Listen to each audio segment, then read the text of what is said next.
Olá, tudo bem? Vamos para mais uma aula. Hoje nós vamos falar sobre o direito do consumidor. Assim como eu, você é consumidor, né? Em algum momento da sua vida, em algum momento do seu dia, você tem essa qualidade de consumidor e nós, como consumidores, estamos sofrendo muito em razão da crise do combustível que está assolando aí o nosso país.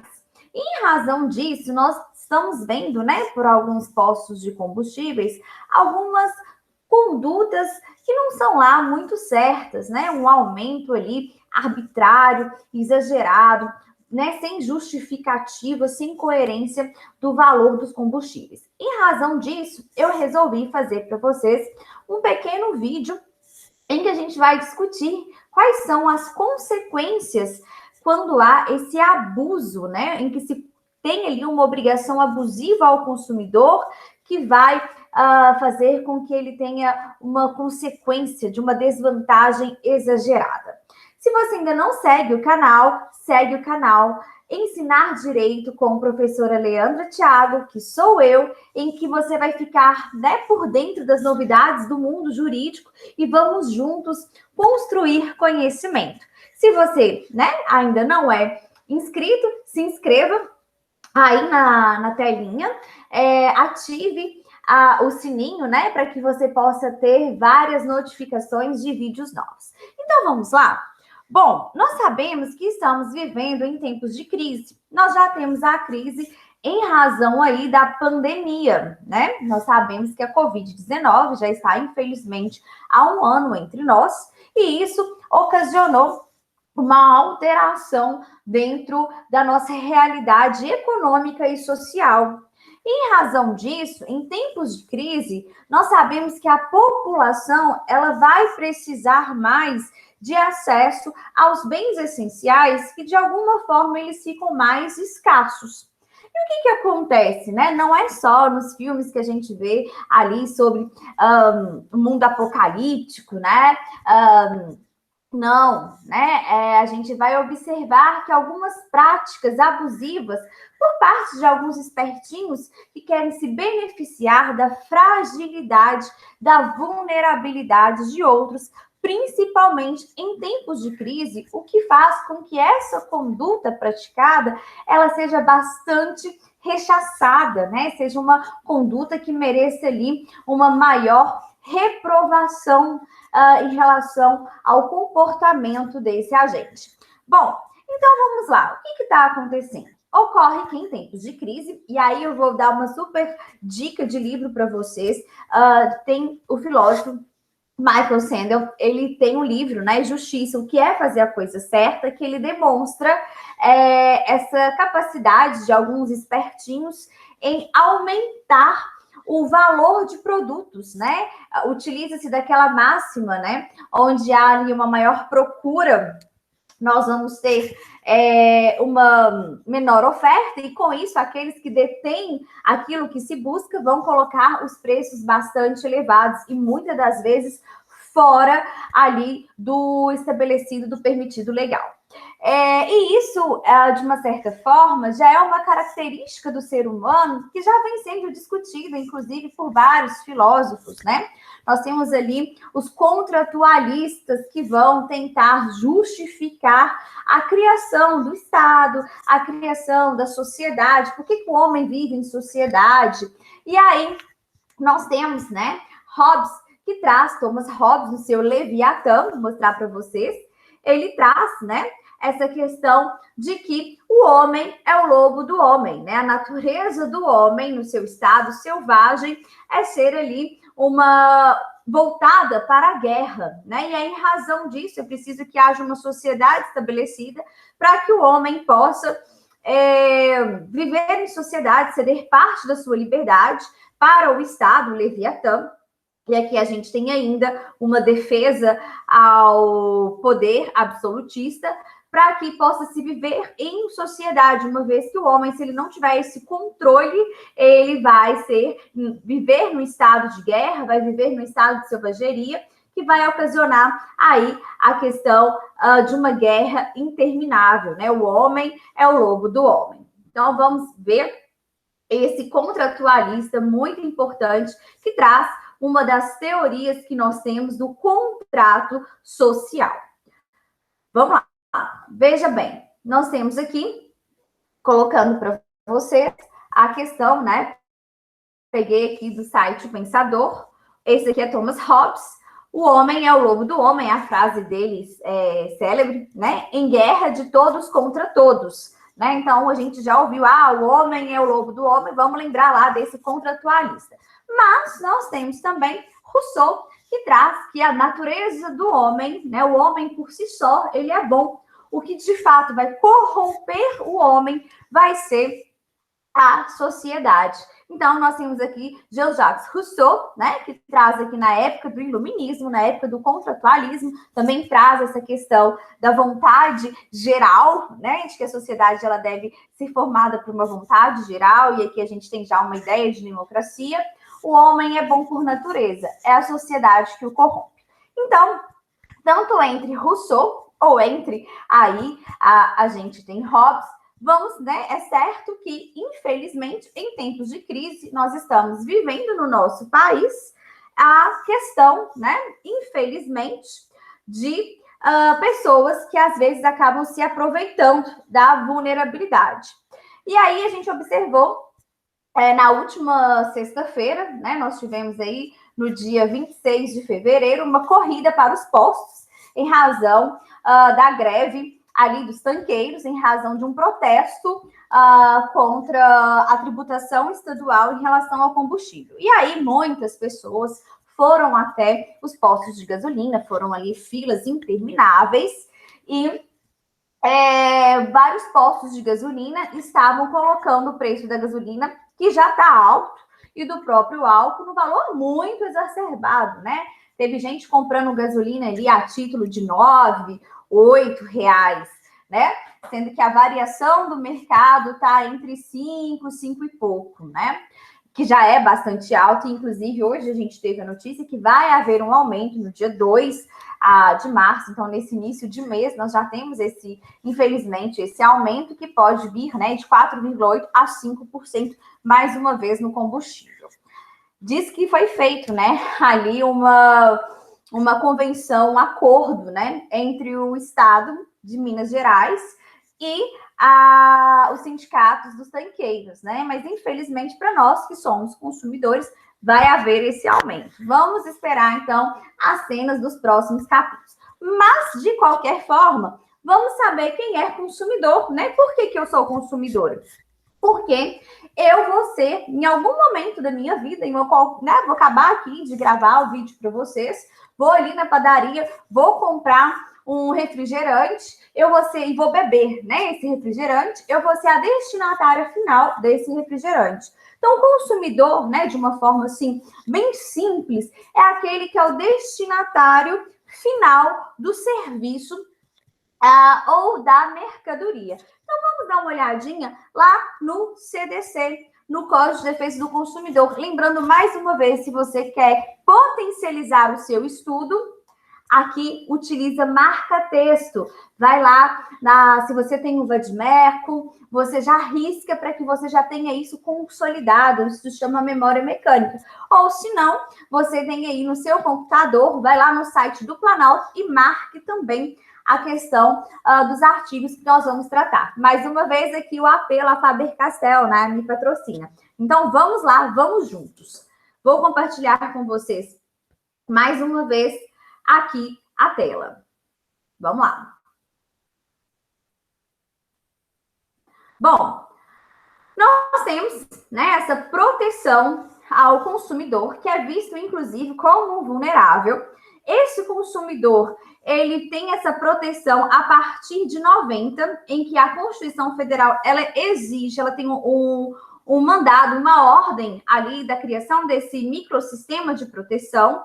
E aí nós vamos analisar aqui no artigo 2º, né, de uma forma bem simplória. Consumidor é toda pessoa física ou jurídica que adquire ou utiliza o produto ou serviço como destinatário final. Beleza. Agora, quem é o fornecedor? O fornecedor é o artigo 3º que traz para a gente, veja, O fornecedor é toda pessoa física ou jurídica também, pública ou privada, nacional ou estrangeira, bem como os entes despersonalizados, pode ser uma massa falida, por exemplo, que desenvolvem atividades de produção, montagem, criação, construção, transformação, importação, exportação, distribuição ou comercialização de produtos ou prestação de serviços. Então, o que isso quer dizer? Se eu vou lá, né, na 25 de março, e tem uma lojinha aqui na minha cidade e eu quero vender roupas.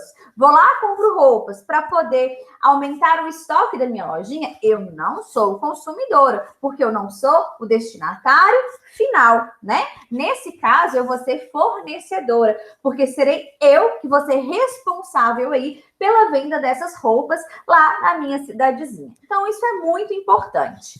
Bom, o que acontece? Acontece que o fornecedor, ele está numa relação melhor do que o consumidor, em regra, né? Nós temos aqui a questão de uma presunção de uma vulnerabilidade, porque ele tem mais informações sobre o produto, ele vai ter uma maior informação sobre o capital, né? Então, ele detém ali um poder desigual em relação ao consumidor, né? Que é o mero ali destinatário final. Em razão disso, nós temos uma série de direitos que vai proteger esse consumidor. Então, vamos ver.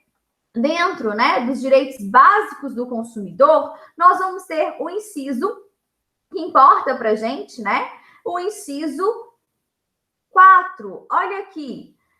A proteção contra a publicidade enganosa e abusiva, métodos comerciais coercitivos ou desleais, olha aí a deslealdade, bem como práticas e cláusulas abusivas ou impostas no fornecimento de produtos e serviços, né? Quando a gente vai no posto de gasolina, muitas das vezes a gente percebe que os postos ali daquela determinada cidade, eles vão praticar mais ou menos o mesmo preço, né? E às vezes acostumam, né, a haver ali uma cláusula abusiva, né? De às vezes se montar cartéis, né? Que também é uma prática ilegal, para que todos aumentam de forma arbitrária ali o valor do combustível. Bom, e aí nós temos, né, o artigo 51, ele vem falar que quando se traz para o consumidor uma obrigação que ela é abusiva, essa cláusula, essa obrigação, ela vai ser nula, ela não pode ser mantida. Por quê? Porque ela vai pender mais para o fornecedor do que para o consumidor que já está numa situação capengante, né? Vamos dizer assim. Então, nós temos o artigo 51. São nulas de pleno direito, entre outras, as cláusulas contratuais relativas ao fornecimento de produtos e serviços que, lembrando que quando a gente tem a relação fornecedor e consumidor, pode ser por meio de um contrato escrito, por meio de um contrato ali de adesão, ou até mesmo verbal de adesão, né, em que as cláusulas já estão ali pré-estabelecidas pelo fornecedor. E aí nós temos, vejamos, que importa para a gente também o inciso 4. Olha, estabeleçam obrigações consideradas iníquas, abusivas, que coloquem o consumidor em desvantagem exagerada, ou seja, incompatíveis com a boa-fé e a equidade, né? Então, isso fere o princípio da boa-fé, da equidade, da probidade, né? Principalmente, isso vai ser mais... vai haver uma maior reprovação em razão de quando esse aumento arbitrário dos lucros, né, em que há ali, a gente sabe que existe a livre concorrência, mas a livre concorrência ela não pode ser utilizada como uma justificativa para ocasionar ali um aumento de preço abusivo, aleatório, que vai prejudicar, né, de forma bastante excessiva, vai criar uma desvantagem bastante onerosa ao consumidor, né? Principalmente que está ali num tempo de crise, que nós sabemos, e que é o que mais se precisa, que mais se necessita de produtos de natureza essencial. Como também nós temos o inciso 10, permitam ao fornecedor, de forma direta ou indiretamente, a variação do preço de maneira unilateral, que é o que vem acontecendo, né? Infelizmente, em alguns postos de gasolina, e por isso que a gente tem que ficar atento. Quem comete esse aumento arbitrário de lucros, né? Vem ali a criar preços aleatórios, abusivos em relação ao consumidor. O que eles podem sofrer? Pode sofrer ali podem estar cometendo, né, uma infração contra a ordem econômica e contra também a economia popular, que inclusive existe uma conduta típica prevista como crime. Vamos ver aqui em relação à ordem econômica, né? Nós temos aqui o artigo 36, constitui infração da ordem econômica, independentemente de culpa. Então, a gente tem aqui que é uma responsabilidade objetiva, os atos sobre qualquer forma manifestados que tenham por objeto ou possam produzir os seguintes efeitos, ainda que não sejam alcançados. Então, basta a vontade, ainda que, de fato, não consiga ali, por exemplo, um aumento exagerado, ainda que ninguém venha a abastecer naquele valor exagerado de combustível. Mas, né, se ficar comprovado essa intenção, essa vontade, nós temos aí a prática de infração contra a ordem econômica e nós vamos observar aqui, ó, aumentar arbitrariamente os lucros.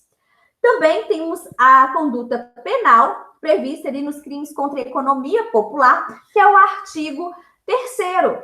Também são crimes dessa natureza. E veja bem, nós temos aqui o inciso 6, provocar alto ou baixas de preços de mercadorias, títulos públicos, valores ou salários por meio de notícias falsas, operações fictícias, e olha aqui a ampliação, né? A interpretação extensiva, né? Nós temos aqui, ou qualquer outro artifício, né? Então, nós temos aqui também essa questão, né? Do qualquer outro artifício também faz com que entra dentro dessa conduta ilícita prevista no artigo 3º aí dos crimes contra a economia popular. Bom, e se eu estiver no posto e perceber esse tipo de situação? O Código de Defesa do Consumidor, dentro da Política Nacional de Proteção ao Consumidor, ele fala da criação, né, da necessidade de se criar delegacias especializadas em relação a crimes relacionados à prática do consumo, né? E nós temos também defensorias no sentido ali de proteção ao consumidor, como também a questão do Ministério Público, né? Como uma forma ali de averiguar também essas situações, né? Então, veja bem, para a execução da Política Nacional das Relações de Consumo, contará o poder público com os seguintes instrumentos, entre outros, né? E aí nós temos criação, né, de promotorias de justiça de defesa do consumidor no âmbito do Ministério Público, criação de delegacia de polícia especializada no atendimento a consumidores, vítimas de infrações penais de consumo, criação de juizados especiais de pequenas causas e varas especializadas para a solução do litígio de consumo, né? E aqui perceba bem, infelizmente, nós sabemos que não são em todas as cidades, todos os municípios que possuem ali essas delegacias especializadas, uma promotoria especializada, enfim. Então, se acontecer essa situação, ligue para o 190, né, para que a polícia possa ali tomar as medidas cabíveis, ok? Então, é isso, né, em relação a tudo isso que vem acontecendo nesse período que nós estamos vivendo de crise, né? Uma forma que nós temos de conscientizar contra essas pessoas, né, que querem ali tirar aproveito, né, diante de uma situação de fragilidade da população, do consumidor. Eu trago essas informações para vocês, além de auxiliá-los nos seus estudos. Mais uma vez, se você não está inscrito no meu canal, Ensinar Direito com a professora Leandra Thiago, se inscreva, né? É só inscrever aí. E também clique nas notificações, né? Para que você possa ali estar sempre recebendo as novidades em relação ao mundo jurídico. Muito obrigada e até a próxima. Um beijo grande para vocês.